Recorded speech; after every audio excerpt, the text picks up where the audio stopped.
Tégaget donc est avec nous. Bonjour. Bonjour Valérie. Alors, vous êtes communicant, vous êtes directeur de l'agence de communication Archer. Et ce matin, je vous ai demandé de venir pour parler de ce qui se passe au niveau des chasseurs, avec les chasseurs qui manifestent un petit peu partout en France. Mobilisation hier, il y a environ 40 000 chasseurs qui étaient rassemblés pour défendre les chasses traditionnelles et la ruralité.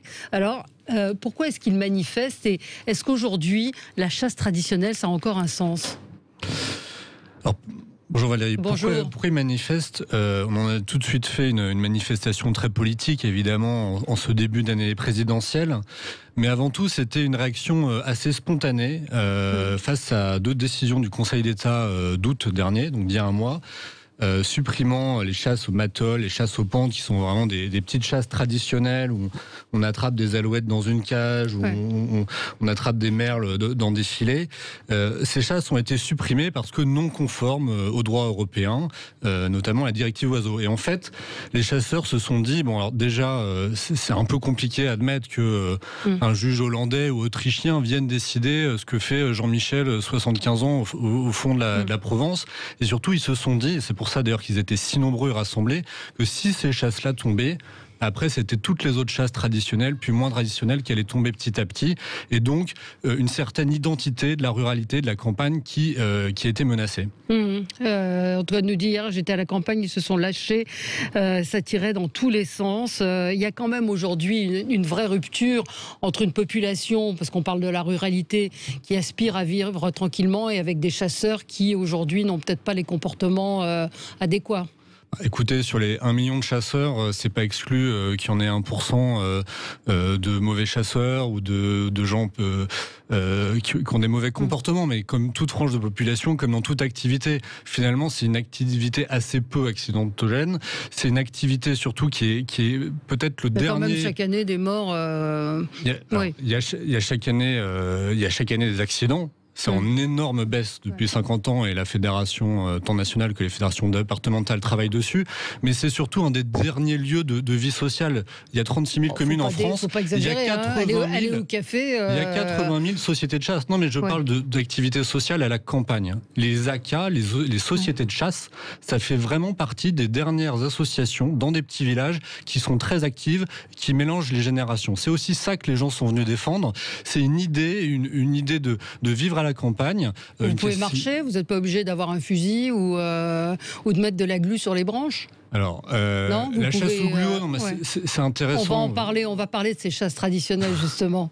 Oui, non mais évidemment, vous pouvez vous balader avec un appareil photo. Alors après, pour ce qui est de réguler les sangliers avec un appareil photo, ça va être compliqué. Il faut quand même pas oublier qu'en France, vous avez 800 000 sangliers chassés chaque année. Mais là, on ne parle pas des sangliers, on parle des oiseaux. Voilà, donc ça, la chasse-régulation, je pense que tout le monde est d'accord là-dessus, elle doit être maintenue. Sur ce qui est de la chasse aux oiseaux, des chasses traditionnelles, la question c'est est-ce qu'on a le droit de chasser de diverses façons une espèce qui est non protégée, qui est ouverte à la chasse. Certains vont dire on ne peut la chasser qu'au fusil, d'autres vont dire mon grand-père m'a appris à chasser avec ce filet, avec sa petite cage, j'ai envie de transmettre ça à mes petits-enfants. Au nom de quoi on me l'interdirait ? Au nom d'aujourd'hui d'une prise de conscience, il y a des choses qui évoluent. C'est quoi la tradition ? Il y a une protection, il y a une prise de conscience autour de la protection des animaux, de la souffrance des animaux. Genre la chasse à la glu, j'aurais que vous me justifiez ce type de chasse. De mettre de la glu sur une branche et de coller les pattes d'un oiseau dessus, il a beau ne pas être en voie de disparition, ça paraît particulièrement abject. La chasse au gluot, alors déjà... On dit au glu, la chasse au glu ? Oui, le gluot ou la chasse à la glu, c'est vraiment une chasse très très ancienne qui existait déjà dans la Grèce antique. C'est la chasse des petits paysans, de ceux qui n'avaient pas le droit de chasser, qui justement tendaient des petits bâtons gluants dans les arbres pour attraper des oiseaux. Aujourd'hui, c'est pas une chasse qui tue. Le but, c'est de prendre l'oiseau, de lui décoller les pattes et d'après de le mettre dans une petite cage qui serve d'aplomb. C'est justement, alors quand on dit que c'est une chasse qui est cruelle et qui tue, ça s'appelle la chasse à la glu, mais c'est la seule chasse qui ne vise pas à tuer, elle vise à capturer les oiseaux. Mais il va mourir au final.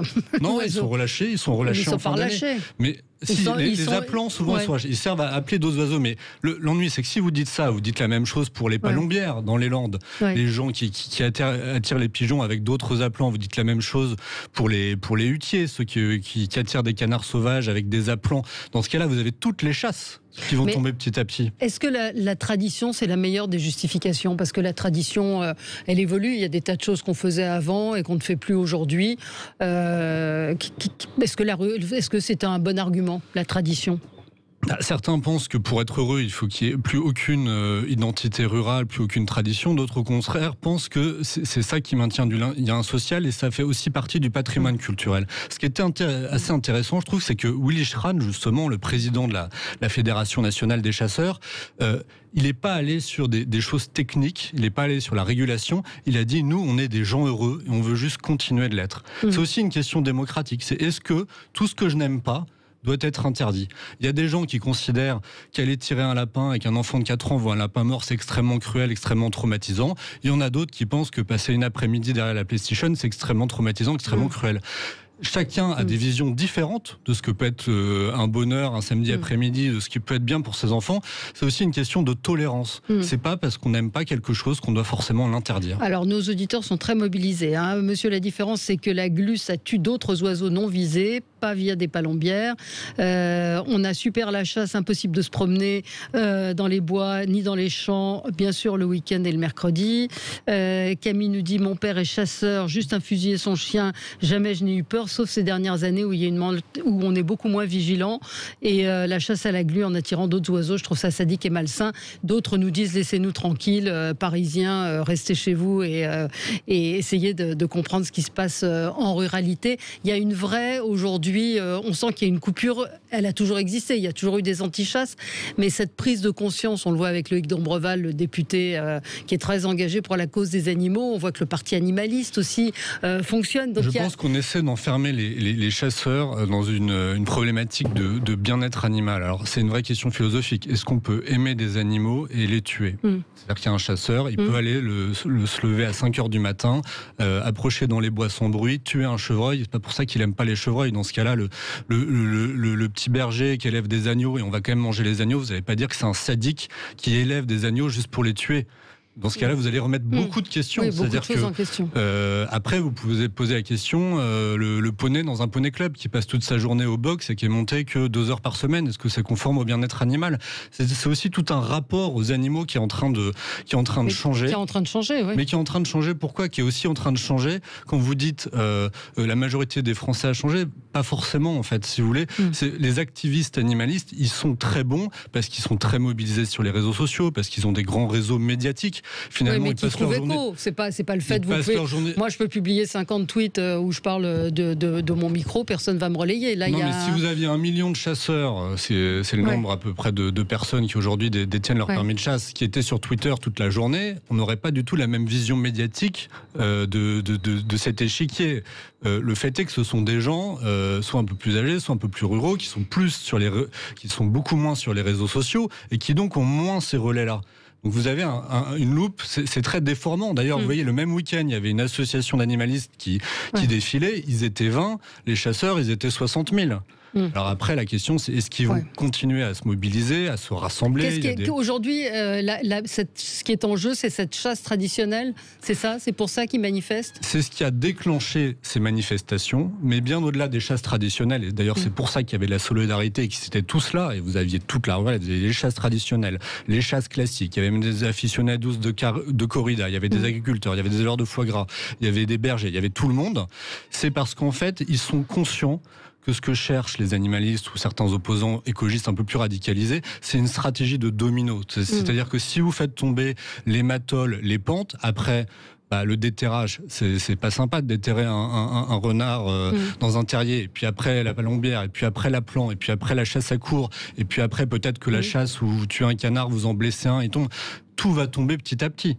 Donc ils sont aussi conscients que s'il lâche sur une chasse, peut-être que c'est l'ensemble de la chasse qui va petit à petit être remise en question.